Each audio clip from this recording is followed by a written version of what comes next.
தக்காளி சாதம் சூப்பராக எப்படி செய்கிறதுன்னு வாங்க இந்த வீடியோக்குள்ளே பார்க்கலாம். அதுக்கு கடாயில் கொஞ்சமாக ஆயில் சேர்த்து ஆயில் சூடானதும் கொஞ்சமாக கடுகு, கொஞ்சம் கடலைப்பருப்பு, கொஞ்சம் உளுத்தம்பருப்பு, கொஞ்சம் சோம்பு சேர்த்துக்கோங்க. கூடவே கொஞ்சம் கருவேப்பிலை சேர்த்துக்கோங்க.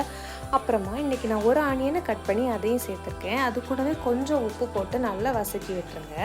அதுக்கப்புறம் இன்றைக்கி நான் ஒரு 2 க்ரீன் சில்லி சேர்த்துருக்கேன். அது கூடவே கொஞ்சமாக ஜிஞ்சர் கார்லிக் பேஸ்ட்டு போட்டு அதையும் நல்லா வதக்கி விட்டுருங்க. அப்புறமா கொஞ்சம் மஞ்சள் பொடி, கொஞ்சம் சில்லி பவுடர், கொஞ்சம் கரம் மசாலா சேர்த்து அதையும் நல்லா வதக்கி விட்டுக்கோங்க.